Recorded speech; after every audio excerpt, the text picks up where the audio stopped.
প্রথমেই আমি তোমাদের সাথে আমাদের এই রুমটা শেয়ার করে নেই। রুমটা কিন্তু খুবই ভালো ছিল। তারাপীঠে এরকম প্রচুর হোটেল আছে, তোমরা তোমাদের পছন্দ মতন কিন্তু রুম পেয়েই যাবে। আমরা ভেতরে ছিলাম এসিতে, তখন মনে হচ্ছিল খুব ঠান্ডা, বাইরে এসে দেখছি ভাবসা একটা গরম, রাতের বেলাতেও গরম লাগছে।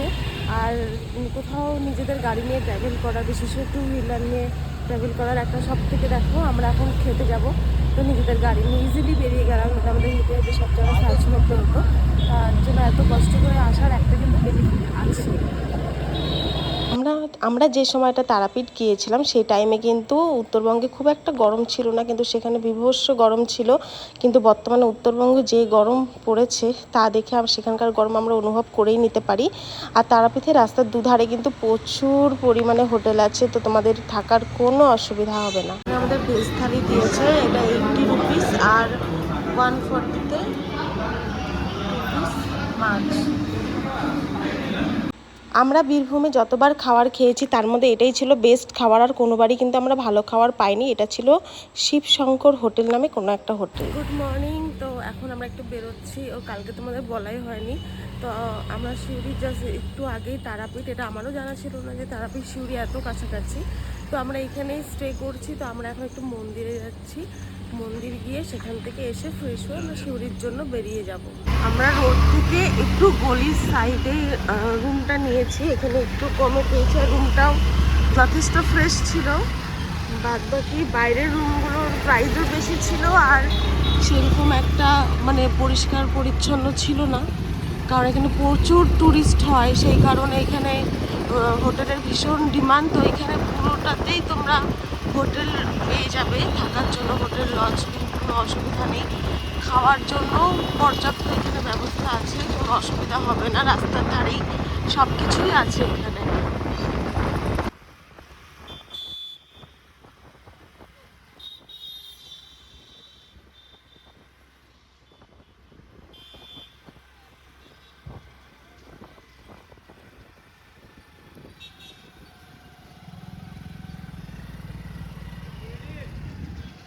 আমাদের স্কুটিটা এরকম রাস্তাতেই রেখে চলে যাচ্ছে, এই যে অপোজিটে মায়ের মন্দিরের গেট, তো আমরা এই দিক দিয়ে মন্দিরে চলে যাব।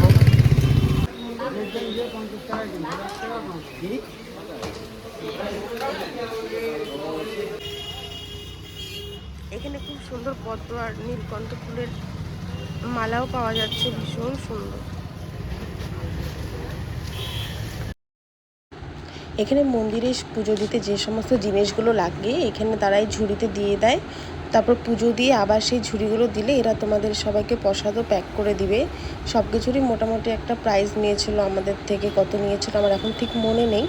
তো তোমরাও এগুলো অনেক পেয়ে যাবে মন্দিরের গলিতেই। তো সেই বিষয়ে পুজোতে তোমাদের যেগুলো জিনিস লাগে সেগুলোর জন্য তোমাদের বাইরে কোথাও যেতে হবে না, মন্দিরের পাশে এই সমস্ত দোকানগুলো থেকে তোমরা সমস্ত জিনিসগুলো পেয়ে যাবে।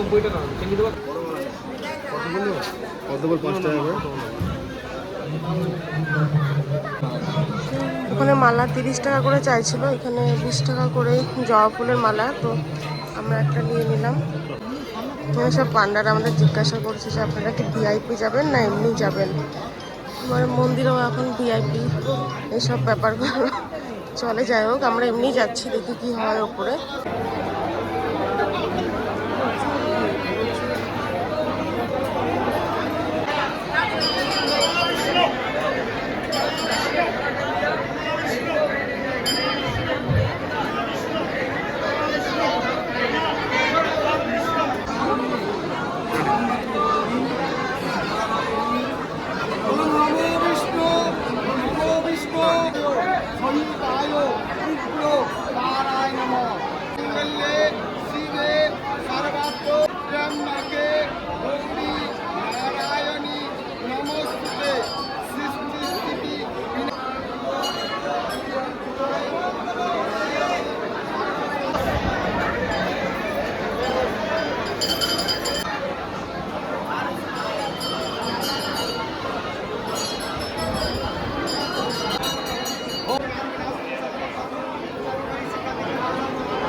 তারাপীঠে পুজো দেওয়ার লাইন। এখানে দু ধরনের লাইন হয়, ভিআইপিতে 500 আর জেনারেল লাইন। এটা কোন লাইন আমি জানি না, কিন্তু এটা পূজারি লাইন। ওই এই লাইনটা পূজারি লাইন। ওই দেখ, ওই যে লাইনটা, ওই দিক দিয়ে বেরোবে। বাবা অনেক বড় তো।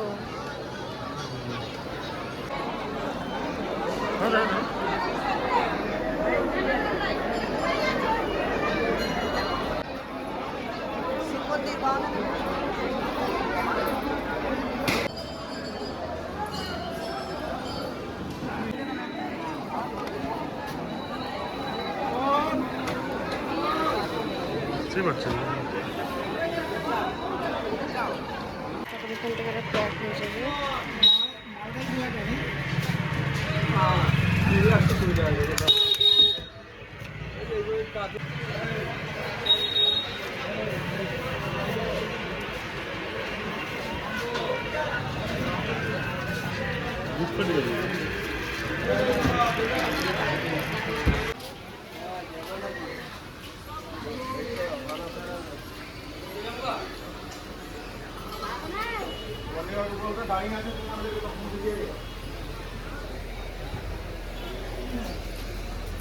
সকালে আমাদের ব্রেকফাস্ট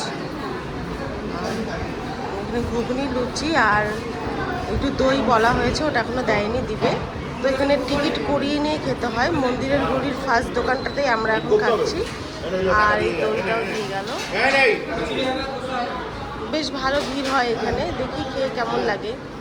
আমাদের এখন পুজো দেওয়া কমপ্লিট। আমরা এখানে পুরি তরকারিটা খেলাম, কিন্তু খাওয়ারটা এমনি ভালো ছিল, কিন্তু দইটাও ভালো ছিল, কিন্তু খাওয়াটা প্রচুর ফুড কালার ছিল। তো আমরা যতবারই কম খেয়েছি, কারণ আজকে আমাদের প্রচুর ট্রাভেল করা বাকি আছে। এখান থেকে সিউড়ি গিয়ে তারপর আমাদের আজকে আরও প্রায় 550 কিলোমিটার আবার আমাদের স্কুটি করে রাইড করতে হবে। তো আজকে এখানে ঝাড়খণ্ডের কোনো একটা মিনিস্টার আসাতে না, মন্দিরে প্রচুর ভিড় ছিল।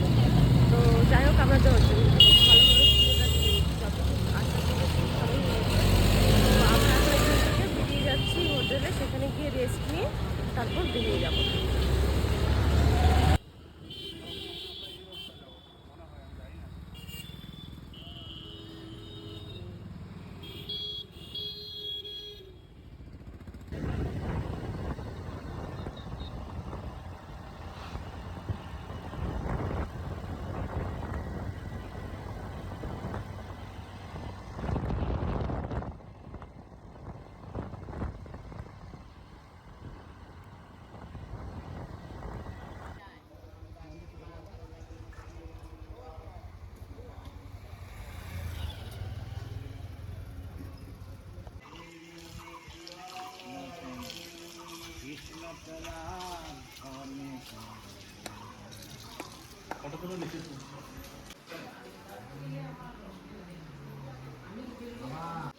আসতে করে বলছি, এখানে ভিডিওগ্রাফি এলাও না।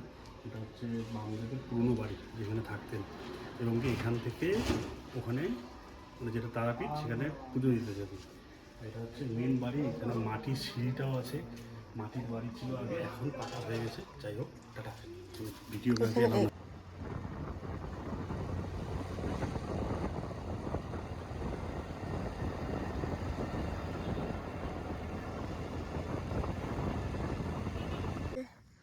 খেজুর পাওয়া যাচ্ছে।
আমরা সোজা যেতে যেতে একটা গাড়ি একটা দোকান ভেঙে দিয়েছে, তো আমরা কোনো একটা অল্টারনেটিভ একটা রোড ধরে যাচ্ছি গুগল ম্যাপ দেখে।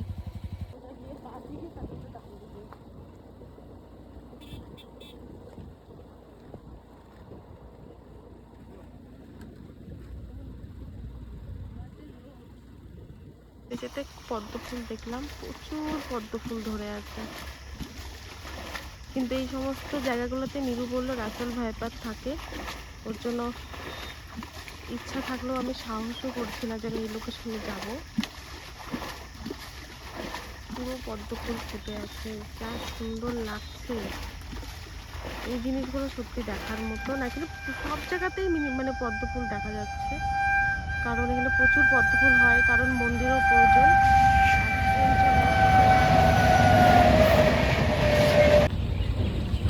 আমরা এই যে ময়ূরক্ষী নদীর পাশ দিয়ে এখন যাব।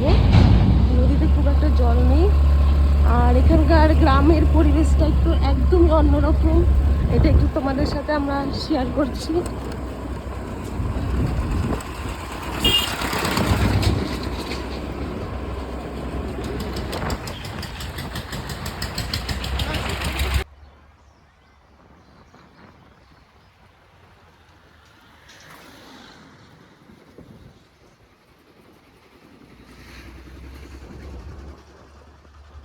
হয়েছে মানে ডাম্পারটা পড়ে গেছে।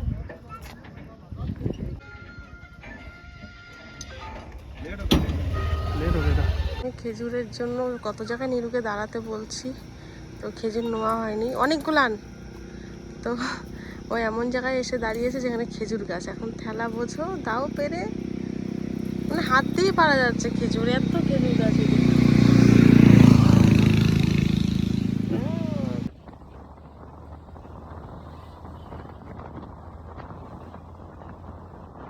আমাদের কিছু কাজ ছিল, আমরা কাজগুলো কমপ্লিট করে এখন আমরা সিঁড়ি থেকে বেরিয়ে গেলাম।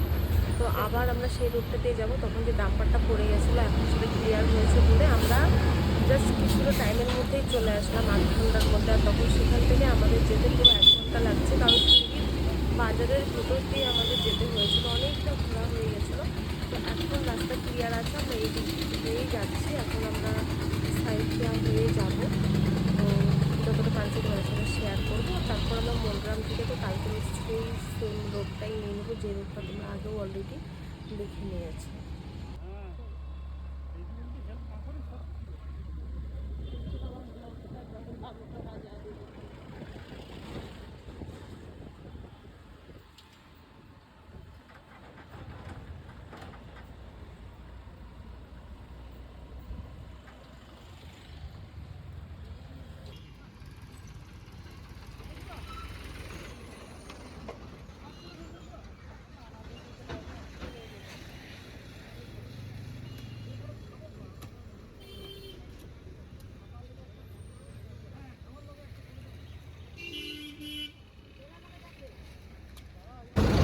এখানে একটা তাল 10 টাকা করে, তো কেটে দিতে চাচ্ছে না, কিন্তু আমাদের তো কাটার কিছু নেই, তো আমরা একটু কেটে নেওয়ার জন্য রিকোয়েস্ট করলাম, দেখি যদি দেয়।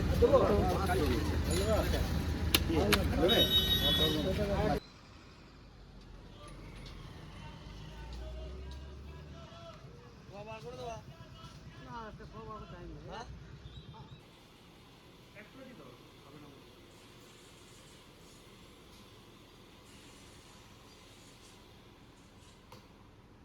এখানে সেরকম একটা ভালো দোকান নেই, নিরু খিদে পেয়েছে, মিষ্টি খাচ্ছে, আর আমি একটা লিমকা নিয়ে নিলাম, আর নিরু একটু মিষ্টি খেয়ে নিচ্ছে।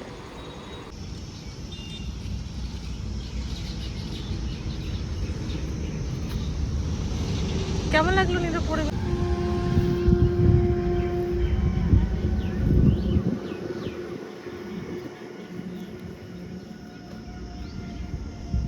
কেমন লাগলো নিরু? খুবই ভালো লাগলো। ক্লোজ এই জন্য নিচ্ছি যেন আওয়াজটা শোনা যায়, যেটা হচ্ছে মেন ব্যাপার। সেটা হচ্ছে আমরা অনেক গ্রাম দেখেছি, কিন্তু এরকম গ্রাম দেখিনি। দেখো এখানে সেই ছোটোবেলায় আমরা ছবি আঁকতাম, সে একটা গাছ বসে আছে, পুকুর আছে, সেখানে হচ্ছে অনেকগুলো গরু আছে যারা হচ্ছে চড়াচ্ছে, এবং কি সবাই হচ্ছে গরু। পরিবেশটা এমন যে এতগুলো গরুর খামার, এত কিছু আছে, এবং তার সাথে সাথে পুকুর যেখানে হচ্ছে গরুকে স্নান করায়, তার সাথে বট গাছ, সেই মানে যে ছোটোবেলায় যে পড়েছিলাম যে গ্রাম্য একটা ব্যাপার, সেই ব্যাপারটাই এখন আছে, যেটা চাক্ষুষ দেখছি, যেটা আমাদের কোনোদিনও দেখা যায় না। কারণ আমি এত গ্রাম কোনোদিনও দেখিনি। তো ওইদিকে দেখা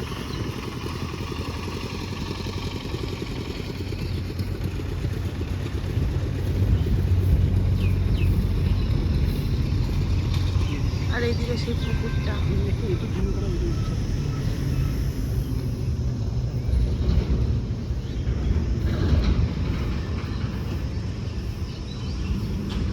আগে মা অন্নপূর্ণা অ্যান্ড রেস্টুরেন্ট যে হোটেলটা আছে এখানে হয়তো আমরা খাওয়া দাওয়া করবো। গাড়িগুলোতে এখানকার ওভারলোড দেখলে এত ওভারলোড।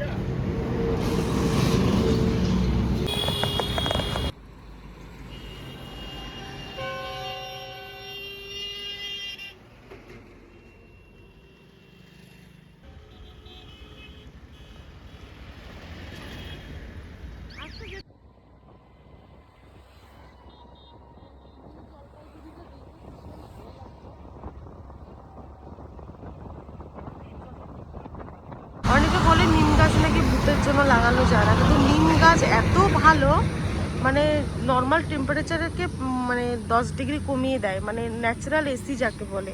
তাই আমি দেখছি বীরভূমের সাইডটাতে যেহেতু গরমটা বেশি, এখন আমি আছি মুর্শিদাবাদ জেলাতে, এই দিকটাতে প্রচুর নিম গাছ, এই রাস্তাতেই নিম গাছগুলো, মানে 4-5টা নিম গাছ এখানেই আছে। আরও আস্তে আস্তে তো রাস্তার দুধারে এরকম প্রচুর নিম গাছ দেখছি, তাই তো তোমাদের সাথে ভাবলাম শেয়ার করি। আমরা এখন আছি মোরগ্রামে। তো এখানে এখন বাজে সন্ধ্যা প্রায় 6টা, মানে এখনো বিকেলে আছে, মোটামুটি আরেকটু পরেই অন্ধকার স্টার্ট হয়ে যাবে। তো এখনো আমাদের 370 কিলোমিটারের মতো রাস্তা আছে। গুগল ম্যাপে দেখাচ্ছে আমাদের 8 ঘন্টার মতো লাগবে, কিন্তু আমরা দাঁড়াবো বা একটু রেস্ট নিয়ে নিয়ে আমাদের যেতে হবে, তো আমাদের মেবি 10 ঘন্টা লেগেই যাবে। তো রাতের জার্নি, প্রচণ্ড আওয়াজ, সরি। তো রাতের জার্নির এক্সপিরিয়েন্সটাও তোমাদের সাথে শেয়ার করব। আমরা যতটা তাড়াতাড়ি পারি বেরিয়ে যাব, আর রাস্তাটা তোমাদের জানাই আছে। তো চলো জার্নিটা তাড়াতাড়ি স্টার্ট করি, আর লেট করলে হবে না, আমাদের তাড়াতাড়ি যেতে হবে, কারণ রাতের বেলাটা খুব একটা বেশি দাঁড়ানো ঠিক হবে না রাস্তাতে। তো আমরা এখন ঠিক মতো বেরিয়ে যাই। টাটা।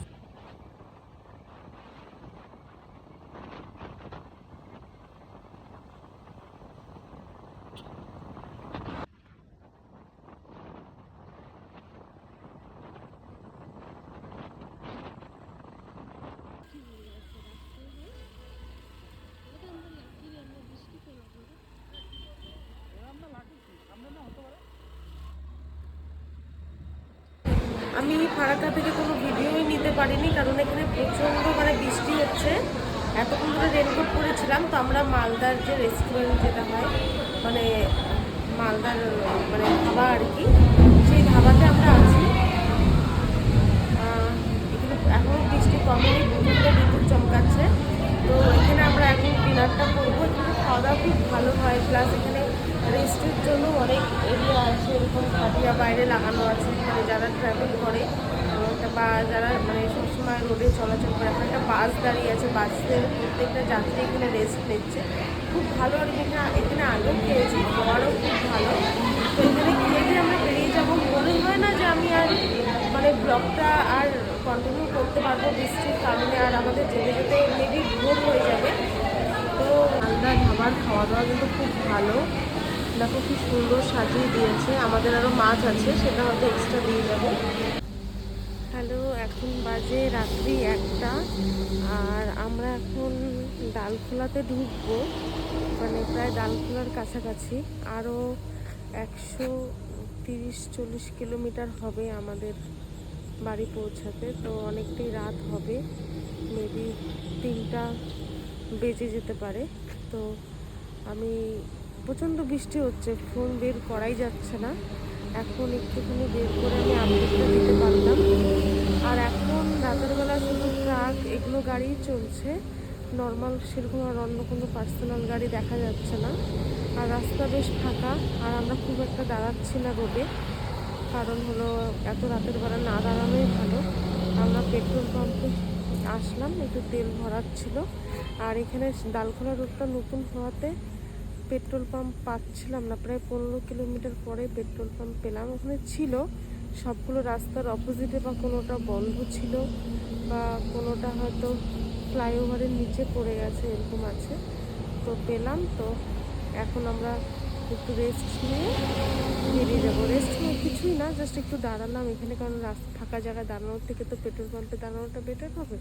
তাই এখানে একটু দাঁড়ালাম, কারণ প্রায় 1-1.5 ঘন্টা ধরে আমরা কন্টিনিউ গাড়ি চালানো হচ্ছে আর ভীষণ টায়ার্ড লাগছে। যাই হোক, এখানে একটু 2 মিনিট রেস্ট করে আমরা আবার বেরিয়ে যাব। হ্যালো, এখন বাজে ভোর 3:36। তো আমরা চোপড়া ক্রস করে আসলাম, এখন শিলিগুড়ির দিকে যাচ্ছি। আর আমাদের আরও 75 কিলোমিটার বাকি আছে, মানে আরও দেড় ঘন্টার মতন টাইম আমাদের লাগতে পারে। তো আমরা আগে একটু চা খেয়ে নেবো, চা খেয়ে তারপর বেরোবো, কারণ প্রচণ্ড টায়ার্ড লাগছে। তো অনেকক্ষণ আমরা রেস্ট নেইনি। তো এখন বৃষ্টি হচ্ছে না, এখন ওয়েদার ঠিকঠাক আছে। আর আরেকটু পরেই হয়তো সকাল হয়ে যাবে। মানে আমরা আজকে বেরিয়েছিলাম সকাল 11টার দিকে। তারপরে আমরা সেরকম জাস্ট বসে রেস্ট করেছি, না কোনো রুম, না আমরা শুয়েছি, কিচ্ছু না, শুধু খাওয়া দাওয়া করেছি। তখন থেকেই গাড়ি চলছে। আর এখন 3:30 বেজে গেছে। আমাদের হয়তো পৌঁছাতে 5টা 5:30 এরকম হয়ে যাবে বাড়ি পৌঁছাতে। তো অতক্ষণে তো সকাল হয়েই যাবে। যাই হোক, এতটা কভার করে ফেলছি। প্রায় 900 কিলোমিটার আমাদের এই 2 দিনে 900 কিলোমিটার কভার হয়ে গেছে। আর বাড়ি যেতে যেতে হয়তো 1000 কিলোমিটার পারও হয়ে যেতে পারে। তো যাই হোক, অনেকটা রাস্তা, অনেকটা ট্রাভেল করা হলো, একটা অন্যরকম এক্সপিরিয়েন্স। টায়ার্ডও লাগছে, আবার ভালো লাগছে যে না, এতটা এনার্জি নিয়ে এটা করে উঠতে পারলাম। আর রাস্তায় সব জায়গাতে পুলিশ আছে, আমাদের এবার দাঁড় করানো, বললো তোমাদের ঘুম পাচ্ছে না তো, তাহলে তোমার ট্রাভেল করো না। হচ্ছে না, আমাদের একটু টায়ার্ড লাগছে কিন্তু ঘুম পাচ্ছে না। তো আমরা কালকে রাতে ভালোভাবে ঘুমিয়ে নিয়েছিলাম। তো এখন আমরা একটু চা খেয়ে তারপর আবার বেরিয়ে যাব।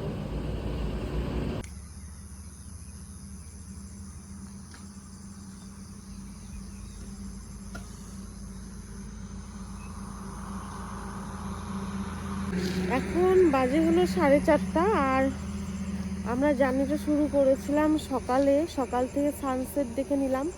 আর এখন ভোর হচ্ছে, আর সূর্য এখনো ওঠে নাই, উঠবে, কিন্তু আকাশ একদম ক্লিয়ার। মানে জাস্ট আরেকটু পরেই হয়তো সানরাইজও আমরা দেখতে পারবো। তো এখন আমরা আছি ঘোষপুকুর এরিয়াতে, এখনও মানে শিলিগুড়িতে ঢুকিনি, শিলিগুড়িতে ঢুকবো। আর শিলিগুড়িতে ঢুকে আমরা তারপর জলপাইগুড়ি চলে যাবো। আর মেবি আমাদের কত কিলোমিটার হবে, আর জাস্ট 50 কিলোমিটার বাকি, তারপর আমরা পৌঁছে যাবো। আর 1 ঘন্টা ম্যাক্সিমাম, 1 ঘন্টার মধ্যে আমরা পৌঁছে যাচ্ছি। হ্যালো, গুড মর্নিং সবাইকে। এখন বাজে 5:35 আর আমরা প্রায় 967 কিলোমিটার কভার করে ফেলেছি। আমরা এখন পৌঁছে গেছি বাড়িতে। তো এখন আমরা ভীষণ টায়ার্ড, আর ব্লগটা এখানেই এন্ড করছি। তো সবাই খুব ভালো থেকো, সুস্থ থেকো, বাই।